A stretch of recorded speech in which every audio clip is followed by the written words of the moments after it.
A few years ago, I was coaching a woman, brilliant, highly respected, consistently excellent performance reviews, who had just been passed over for a VP role for the second time. This is when she came to me. The feedback she received was vague, something about executive presence and needing to build broader stakeholder relationships. She had heard versions of this before and she was really understandably quite furious, and that's one of the reasons she came to me. She said to me, "I'm not going to start playing politics just to get ahead. If that's what it takes, maybe this isn't the right company for me. Maybe this isn't the right industry for me." And I said, "I hear you. But before you make that decision, can we get specific about what politics actually means to you? Because maybe you might be refusing to do two very different things, and only one of them is worth refusing." That conversation changed the trajectory of her career. And today, I want to have a version of that conversation with you.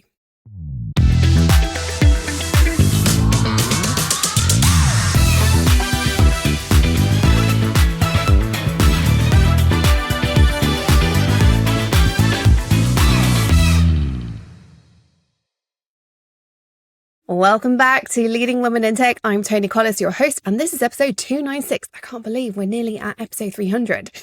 If you clicked on this episode and your first instinct was somewhere between mild distaste and an outright eye roll, you are in exactly the right place, my love. Because the women who have the strongest reaction to the words office politics are almost always the ones who need this conversation the most, and the ones who are most capable of doing something really powerful and authentic with it. So let me be clear about what we're doing today. This is not an episode about teaching you to be manipulative, to schmooze people you don't respect, or to advance at other people's expense. If that's what office politics meant, I would tell you to avoid it too. In fact, I actively work towards workplaces where that is not rewarded. And when that happens, I do that by helping women just like you to show up with great interpersonal relationships that can discourage the manipulation and the gossip that is just unwelcome, but also very, very damaging, and which we should quite rightly avoid, or where we can challenge. But that's not politics. What we do to challenge that is politics. So instead, this episode is about something more precise and more useful to you. I want to help you understand how influence actually works in organizations so you can navigate it deliberately, consistently, and on your own terms. Because you know me by now. I am not here to make you something you're not. I'm here to help you show up in the best, most powerful way without compromising who you are, so that you can get ahead and change the world as you do it, not to be more like the other people in the room, particularly the men, if that doesn't work for you, because often it doesn't. So let's just take a moment to deal with the elephant in the room. The distaste you feel for this topic is not naivety. It's not a weakness. It almost certainly comes from a legitimate place, from watching people advance for the wrong reasons, from having your work overlooked, from a belief that results should speak for themselves. That belief is not wrong, but today I'm going to show you where it's costing you and the world we really operate in and what you can do about that. And at the end of today's episode, I'm going to give you a toolkit, the Office Politics Playbook for Women in Tech, which is a great resource for navigating that influence, power in organizations, all without selling your values and while staying with your integrity. But first, let's get into today's conversation. I want to start by validating your resistance because I think that's super important. Office politics, as most people experience it, can be genuinely toxic. It can involve favoritism, manipulation, credit stealing, and people are advancing not because of the quality of their work, but because of who they've charmed and whose back they've scratched. The distaste for this is not a character flaw. It is your integrity raising its head. And it's why I have so much sympathy for every one of you who comes to me and says, "I don't do politics." And I'm like, I hear you, and because it's especially pronounced for us as in tech as women. We have come to believe reasonably that results should be what matters. The problem is not your distaste. The problem is that your capabilities, your results aren't getting noticed. And the problem is that when that happens, that distaste for this thing you don't like becomes a blanket refusal to engage with anything that feels remotely political. Because in that refusal, Something is getting lost, something truly important to you in your career. Here's what I need you to understand. The women who refuse to engage with organization politics don't opt out of the system. You're just opting out of influencing it. The politics is still going to happen. Decisions are still going to be made in rooms you're not in. Influence is still being built and spent, just not by you. Promotions are still being discussed, but your name isn't coming up because the people in the room don't know enough about your impact, your work, or your ambitions to advocate for you. Stretch opportunities are still being assigned, but to the people whose visibility and relationships mean they're already in the consideration set. The cost of non-engagement is real and it's specific. Being passed over for roles despite strong performance, having ideas attributed to others, being excluded from strategic conversations, watching less qualified peers advance because they've invested in relational and visibility dimensions of leadership that you've been avoiding. By the way, that totally stings. This is not conjecture. It shows up every week in my coaching conversations. I'm working with extraordinary women who are capable of going all the way to the top. By the way, if you're listening to this, you are too. Don't think you're not one of them. And it shows up in the research on women in leadership. It's one of the most significant factors in career advancement. It's not just what you deliver, but how visible that delivery is to the people who make decisions about your future. So here is one reframe I want you to take on board, which could be the single biggest gift you give yourself this year. This is the same reframe that changed things for the client I mentioned at the start. Changed it for me too, by the way, many, many years ago now. What most of us call office politics is actually two completely different things. And we've been rejecting both of them together when we only need to reject one. Thing one. Okay? Manipulation, game playing, undermining colleagues, taking credit for work that isn't yours, advancing purely at others' expense. If that's making you cringe, you are absolutely right to reject this. It is corrosive, it damages organizations and the people in them, and it's not what I'm about to ask you to do. But it is the thing we need to fight against, which brings me to thing two that we call office politics. Understanding how influence works in your organization, building genuine relationships with key stakeholders, making your work and your value visible to the right people, and knowing how decisions actually get made. This is not just office politics, this is strategic leadership. And by avoiding it in the name of integrity, because you don't like the name office politics and you think everything to do with this relational work is icky, is keeping you out of the game. It's keeping you invisible. It's not keeping you clean. It's keeping you invisible. But when you embrace it, you actually deal better with the thing that we want to avoid, thing one. More examples of the influential form of politics erodes the efficacy of the nasty side of politics that we want to avoid. Most workplaces need more people, not fewer, embracing good quality politics. And I see so many times when someone in an organization starts pushing healthy politics, relational politics, influence politics. I'm going to explain to you why this really works later on in this episode.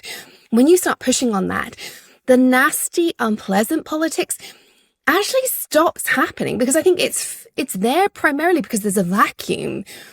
And so when we use this integrity-based, influential, stakeholder, relational politics work, whatever you want to call it, great things happen.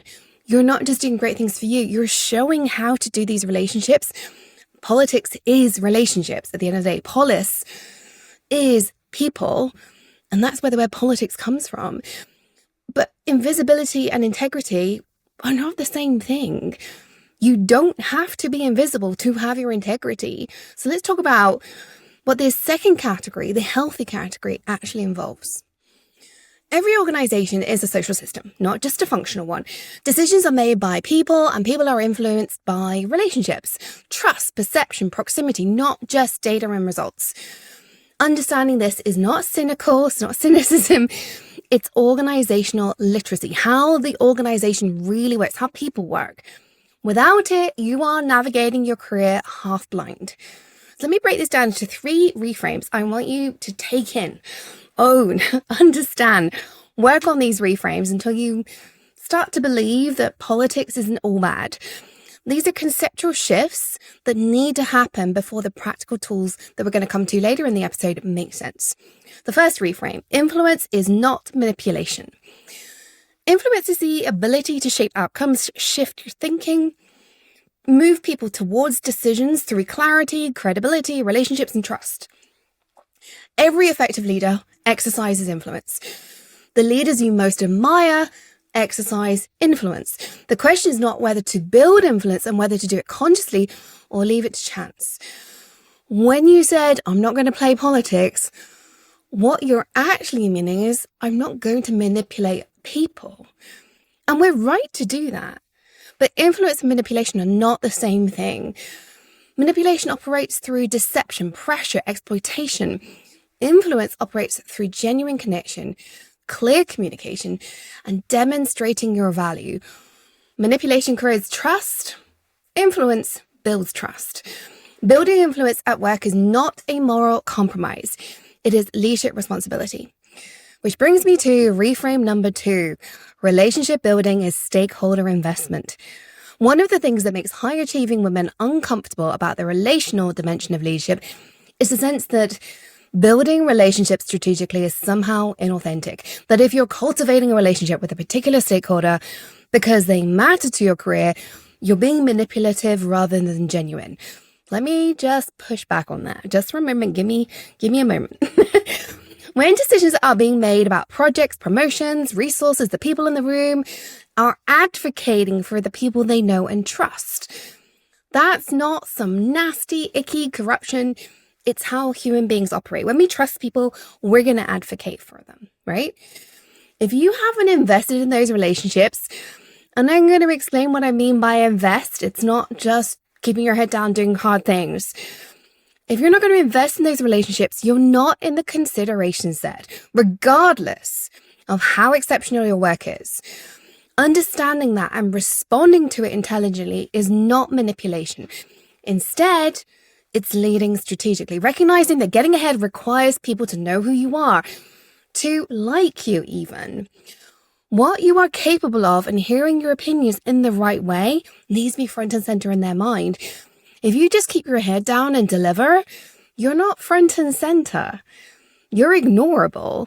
They've got a million other things to worry about today. You have, by the very fact you get things done, you want that needed to be thought about. Don't make that wrong. Make it human. We all do it. We all ignore the things that just happen.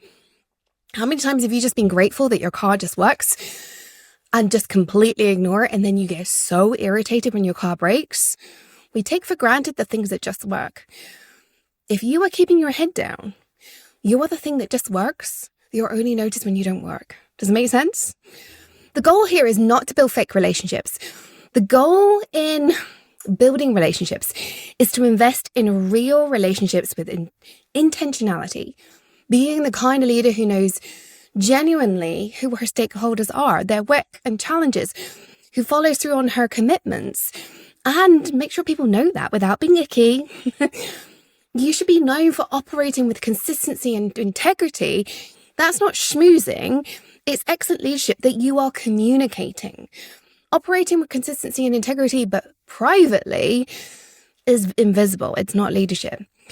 One thing I want to make clear is the difference between manipulation and influence. I've touched on this already, but people get confused by this. So let me be really clear cut, because it's a spectrum. There is influence at one end and there's manipulation at the other, and there's gray in the middle, which is where it gets very confusing.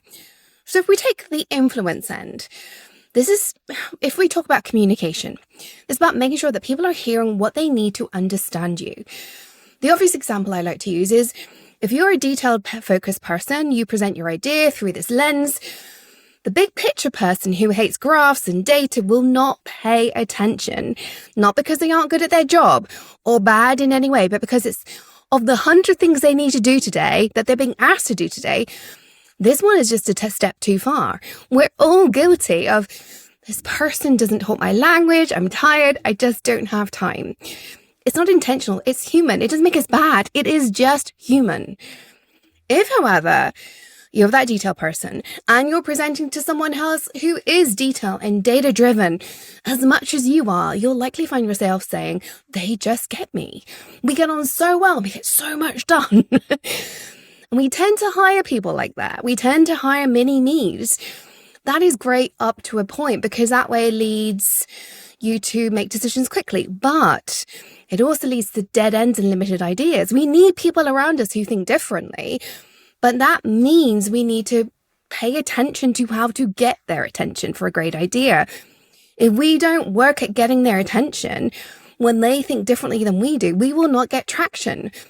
If we slow down and ask, what do they care about? And how do I ensure that they understand what I need? Instead of thinking, I don't understand why they don't understand my situation. That is the main concept behind my mantra. Slow down to speed up. Slow down. Take the time. What do they need to hear to understand what you're really saying? Not what you think you're saying, but what matters to them about what you're saying. If you slow down to speed up and do that, if you take your time, you will have fewer hurdles and roadblocks. And that's influence. Slowing down, understanding how they operate instead of how you operate and what you think is right. That's influence. Manipulation, however, is sinister. It takes influence and adds an element of, manipulation. So instead of asking, what does this person need to really understand what I'm saying? It's taken to that level of, what can I say that means I get my way no matter the cost to others? So what you choose to do can then be in that grey area, such as omitting some information, which is perhaps noise. And I think that's a really valid thing to do. I will often say, does the person need to hear that? Like, is that relevant to them making the decision? If they don't need to hear it, that's a decision made around influence. But if you deliberately omit information that's important because you know it will derail your idea, but it should be known and is important, that's manipulation. So you can do two similar things, omitting information. One is about it being noise. That's based on integrity. They did not need to hear that. That's not how their brain works. It doesn't detract from the arguments you're making. It's noise. It's making sure you get the point across versus omitting an idea because you know it's going to derail something. That's manipulation. And that's why I'm saying this is grey area. And the same action can look either like influence or manipulation. Largely, it's about the reasons why you do it. I think so many of us get tied in knots. So we just stay away from all of this. But remember, influence is about slowing down and understanding the person in front of you. Manipulation is far more sinister. You would know if you were doing it. It's not nice. But that brings us to the third reframe. Visibility is not vanity. Making your work visible to the right people is not self-promotion in the pejorative sense. And it's definitely not this manipulation we're talking about. It's ensuring that decision makers have the information they need to make good decisions about your career and your team. When you stay heads down and let your work speak for itself, you're not being humble. You're withholding relevant information from the people who need it. And the people who need it are busy. They're managing their own visibility challenges. They are not spending their discretionary time and energy seeking out evidence of your impact. If you don't surface it, it won't be surfaced. This is the part of my coaching conversations that tends to create the most resistance when I discuss this in my coaching masterminds, because visibility strategies can feel like performance, like ego, which makes us uncomfortable. It's the antithesis of the values brought into our leadership in the first place, right? So let's talk about what strategic visibility actually looks like in practice and what brings us into the practical section of today's episode, because I want to give you 5 moves, let's call them, that you can work through, that I work through with clients who are building influence. I want you to build influence in your organization. I want you to do it with complete integrity. So let's work on these 5 moves. Move number 1, map the landscape before you need it. This is actually one of those things I get women to do in their first 90 days. If you've been around here long enough, you know I'm a huge believer in your first 90 days in any role being the most important. And that starts with mapping the landscape, mapping the organizational dynamics. When something has already gone wrong, it's too late. When you've been passed over for promotion, when decisions didn't go our way, when we realize we're not in the room, by that point, we're in reactive mode. And reacting is always most costly. It's always going to be less effective than acting in a position of awareness. So don't get me wrong, it's never too late to start. But if you haven't done a landscape mapping exercise, do it today, okay? If you're in your first 90 days, it should be the thing you're doing in your first week and adding to over your first month as you learn the landscape of the organization. So this is about proactively developing your organizational intelligence. So you need to know, in an urgent situation, how does the organization work? This means getting clear on a few things. Who holds influence in your organization? I mean real influence, not just formal authority. There's normally somebody with informal power. That informal power broker, the people whose opinions shape decisions even when they're not the most senior person in the room. How decisions actually get made? Is it in a formal meeting, or are the conversations that happen before it? That's often the case, by the way. What does leadership in your organization actually value? And I mean by rewards and promotes, like what do they value? And sometimes that's different from what they say they value, okay? One question I like to ask my clients is, who does your boss turn to for a second opinion? Consistently, often. That's the person who holds an awful lot of informal power, and you probably need them on side for most of the things you're going to ask for. This is about an intelligence gathering step, not manipulation. It's the organizational equivalent of understanding the market before you make a strategic decision. Without it, you're operating on assumptions that make it significantly out of date.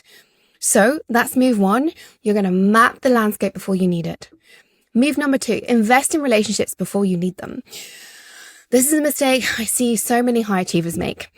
We treat relationship building as transactional, reaching out to stakeholders only when we need something. Again, something I've seen job hunters struggle with. We don't invest in relationships until we need them yesterday. The version of networking where we just reach out when we need something feels gross, and rightly so, because it's extractive. People notice when they only hear from you when you want something. The move here is to invest in relationships consistently and genuinely so that when you do need an ally, an advocate, or a decision maker to go to bat for you, the relationship is already there. This doesn't require you to become someone who spends all her time in coffee chats. It requires you to be intentional about relationship management. Relationships that matter, show up for them regularly. That means reaching out and asking how somebody is, having a coffee chat from time to time, catching up at a conference if you go to conferences still. I've not been to a conference in a while. Practically, this looks like scheduling a brief catch-up with a key stakeholder once a week, right? So once a quarter, you're meeting with key people, or once every 6 months. But once a week, you've got one person in your calendar. There's no agenda. It's just genuine connection. What's going on in the world? How are your kids? How's the dog? Tell me what you're struggling with at work. Solve a problem for them. Introduce them to somebody. Don't ask. The book by Adam Grant, Give and Take, is a great way of understanding this. He recommends, I think I'm kind of like spitballing here because I didn't think of this until just now. But I think he says for every ask, you should make 5 gifts. That's the ratio that really works for us.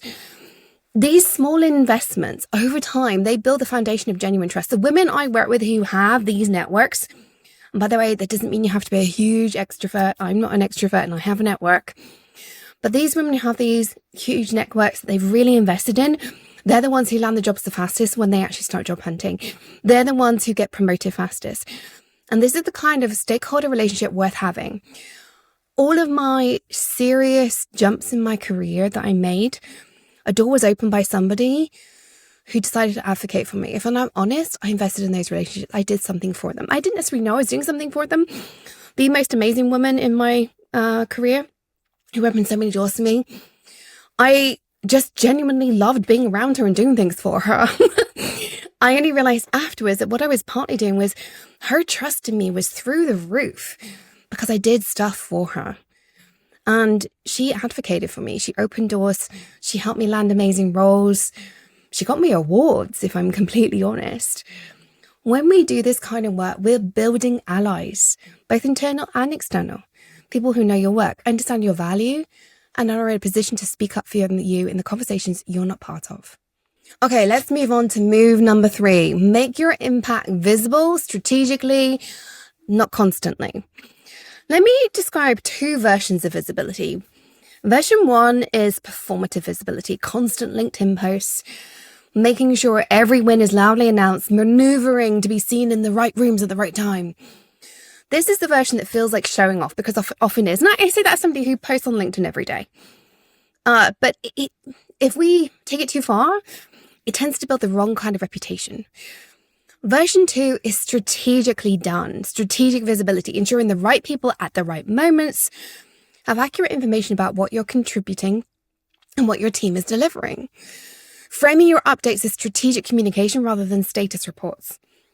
Those LinkedIn posts, they're about genuine value add to the community rather than, hey, I've won another award, right? There's nothing wrong with sharing your awards. I think as women, we need to get more comfortable with sharing how awesome we are.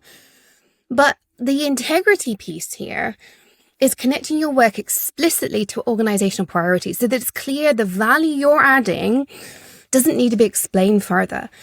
You own your wins in the language of impact rather than activity. You talk about the change you've made in the world, the change you're making in your organization, the change you're making to the business bottom line, the change you're making to your team, rather than busy. Busy is not owning the right kind of win. The difference is in the intention and the execution. Strategic visibility is not about being seen everywhere. It's about being understood clearly by the people who matter to your career.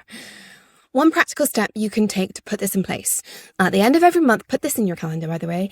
At the end of every month, ask yourself, do the 3 people most influential to my career progression have an accurate picture of what I've delivered, outcomes, and what my team has achieved, outcomes, this month, right?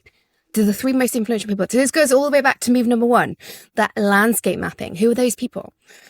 If the answer is no, when you're asking yourself in this question, that's your action for the week, not performance, a communication. I actually give my clients a template weekly update message for their boss. It's a template you can use across organizations as well. But it basically, it's about giving your boss clarity on what's happened, giving them a recap of what the conversations were you had in your recent one-on-one, an agenda for your next one-on-one, and most importantly, the outcomes you've achieved that week with your team, as well as any outstanding questions you've got, right? It's a great way to just raise the visibility, and every single week. It takes you 15 minutes to write.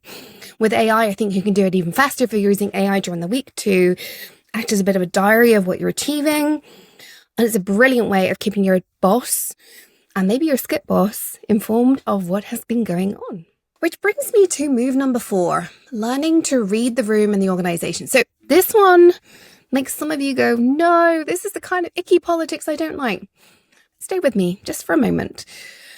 What I want to help you with here is learning how to have organizational intelligence that allows you to navigate power structures, informal dynamics, and the unwritten rules without being naive about how they operate.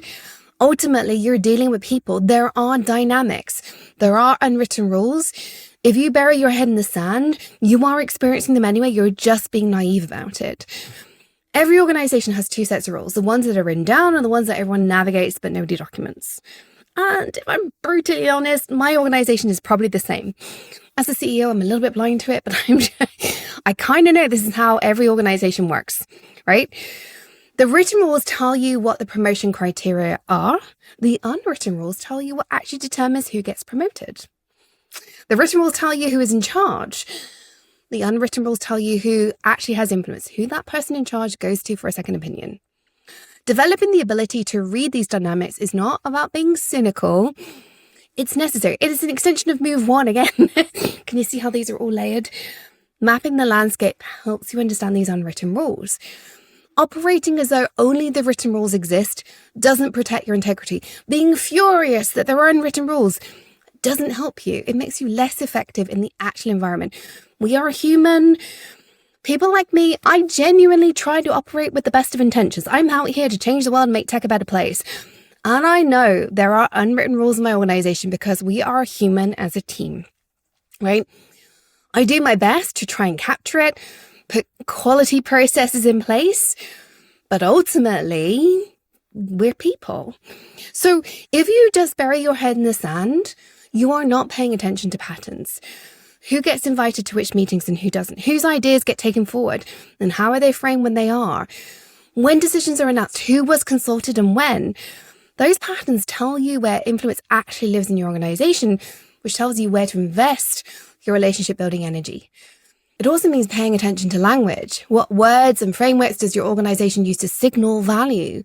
What does strategic mean in your context? What kinds of contributions get called out publicly? And what kind of language is used to describe the leaders who get promoted? Understanding the organizational dialect is part of operating at a senior level, and it's a skill you can absolutely be learning. Which brings me to the fifth and final move. Build advocates, not just allies. I feel like I say this every week at the moment on the podcast because it's so important. I actually think advocates have become one of the most important things in recent years. Since COVID, I feel like without advocates, there's no hope. You have to have advocates now. I think we were beginning to get frameworks that were allowing for recognition without advocates. They were small on the ground, limited in influence, but they were beginning to work. And I feel like now we're back to advocates being everything. We can have a debate about that, but an ally is someone who is just supportive. They can be amazing. They think well of you. They will say good things about you if asked. But an advocate is someone who speaks up when you're not in the room, who goes out their way, in fact, when you're not in the room, who brings your name up in conversations you didn't know were happening. Often you don't realize someone's an advocate. Sometimes you never find out. Sometimes you find out years later. That was my experience. And I finally found out who opened doors for me, who actively works to ensure contributions are understood rather than making sure you're just ignored and fluffed over. Your career trajectory will be considered when that advocate speaks up. If that advocate doesn't speak up, if they're just an ally, your contribution will be ignored because somebody else is advocating for someone else. Allies are nice to have. They're often a great mentor. They'll often give you their take on what they would do. Advocates are career changing and door opening. But building advocates requires two things. Go back and listen to episode 294 for more on advocates. But first, advocacy requires relationships deep enough that people genuinely understand your work, your ambitions, and your capabilities, which is why those earlier moves, 1, 2, 3, 4, matter. Secondly, it makes your ambitions known. One of the most common and most costly mistakes I see is women assuming that people who could advocate for them know what they do. They don't. The number of times when I put a couple of women in the room and they are both assuming the other woman knows exactly what they do, and that's just not true. Most of us only know about 10% of what other people do in our organization. Most senior leaders are busy managing our own careers and priorities. If you don't tell someone clearly and explicitly what you're working towards, they're going to assume you're content. This really struck me when I was going for a leadership position external to my organization. It was going to be a step outwards. And the first thing that happened was the person who I was talking to was a casual conversation. And he said to me, "Oh, I didn't know you were interested. I thought you were really happy." And I was like, "Oh my God, like, how did you think I was happy? I'm so miserable with my current role." And then when I quit, people were astonished. Almost the entire community, both internally in my organization, but the broader community that knew me was astonished because I'd been portraying that I was happy and content, and I was anything but that. I was climbing at the walls with frustration. But the little bit of me that was like, show up and be good and do the work was apparently not showing how much I wanted that next level. But this doesn't have to be a big dramatic conversation, which I think is what I was afraid of. It can be as simple as, I wanted to share that I'm working towards a VP role in the next 18 months. I'd value your perspective on where you see gaps in my positioning. That's simple, that sentence. It signals ambition, it invites input from a key stakeholder, and it begins a conversation that might actually result in that person becoming an active advocate. Pick your advocates carefully. They need to be allies first, and then show them what you're capable of. Advocates don't emerge by accident. They emerge when we've done the work of building relationships, making our impact visible, and being clear about what we're doing and where we're going. I said at the beginning of this episode that I wanted to explain the identity concern that we have. When we become worried about becoming someone that we don't recognize, compromising the values that we've always been known for, the foundation of how we lead, that concern really deserves me to answer it explicitly, not just a reassurance. Here's how I test this with my clients. Before any move, a conversation, a relationship investment, a moment of visibility, I would ask a client to ask herself, would I be comfortable if the people I most respect could see exactly what I'm doing and why? Not just what I'm doing, but the intention behind it. If the answer is yes, proceed. If the answer is no, that's important information.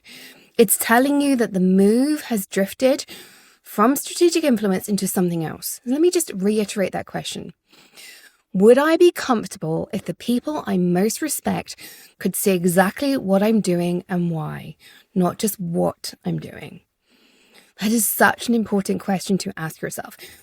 I will work with a client to build what the tactics we're going to use, the long-term strategy, and the tactics that are going to fill that in, but we don't move until we've got solid on this. The reason this test works is that it cuts through the rationalization that can happen in politically complex environments.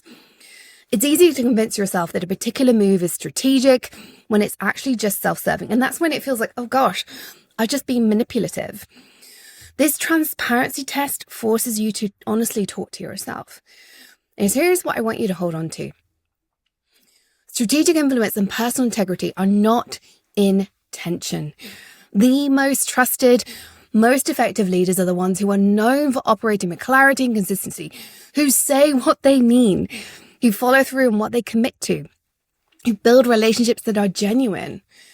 Those things are the foundation of real influence. Not tactics, not performance, character and consistency.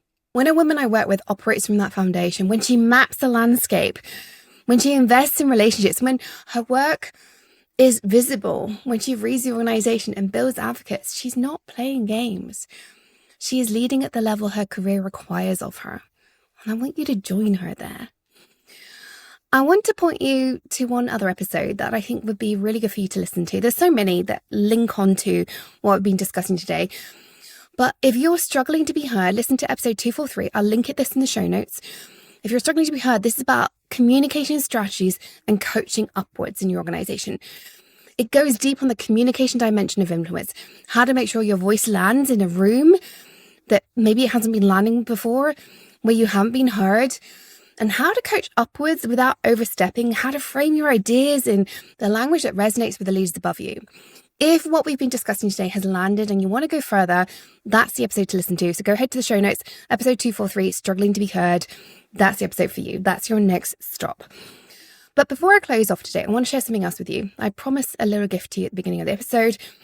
Everything we've covered today, mapping the landscape, building relationships with intentionality, making your work strategically visible, reading your organization, building advocates, those are skills. And like all skills, they're more effectively built with structure, support, clear frameworks. The Office Politics Playbook for Women in Tech is exactly that. It's practical, it's grounded in integrity, because I think that's where we should lead from.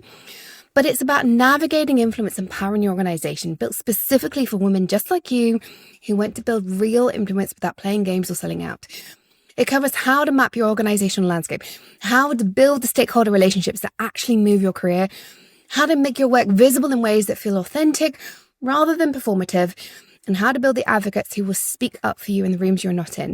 You can find the details at tonicollis.com/playbook. Link is in the show notes. Go and click wherever it is, wherever you're watching, listening. And if you're at a point where you want to work through this in specific context of your organization, your leadership or your career, where you want a thought partner rather than just a framework, I'd love to talk to you. As always, you can book a strategy call with me at tonicollis.com/let's-chat. But let me bring this back to where we started today. That client, brilliant, frustrated. This woman is truly extraordinary.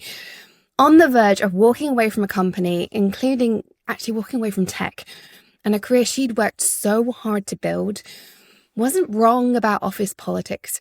She was right about the manipulation, extraction, or there's something that she wouldn't want to be doing, and I don't want any of you doing. What she hadn't seen was that her refusal had inadvertently included something else. The strategic, integrity-consistent, leadership-level work of building influence, visibility, and genuine relationships. And that decision, made with the best of intentions, was quietly costing her the career she deserved. Once she saw that distinction, everything changed. Not because she became someone different, but because she started bringing the same rigor, intentionality. I mean, this woman is a strategic powerhouse, and she brought that excellence to her functional work in the relationship pace, the political dimensions of leadership. And today, she's actually a CEO. 3 years, and she's a CEO. That's what I'm inviting you to do, because when you do that, you don't just change your career, you change everybody's career around you. And that's what I'm here to do. The mission of this podcast is changing the world of tech. I'm doing that through you as listeners. But ultimately, I truly, desperately believe right now, here in 2026, we need better technology-led businesses. The human race needs more technology desperately. And so much technology is currently being developed through a very narrow lens. We need exceptional leaders just like you with a voice at the table. And I want you to show up and do that. Not to play games, not to compromise your values, not to become the version of political that made you distrust this whole conversation if you clicked on it and thought, oh no, thank you for listening all this way, by the way. But to lead fully, to show up in the organizational system you're actually in, not the idealized version of it. To build influence because you're surrounded by people. The most trusted and effective leaders build this through clarity, consistency, genuine connection, and a complete refusal to be invisible. You have worked too hard and you are too good at what you do to let politics determine your ceiling. Learn the system, navigate it with integrity on your terms, and lead at the level your career actually requires. I'll see you next time.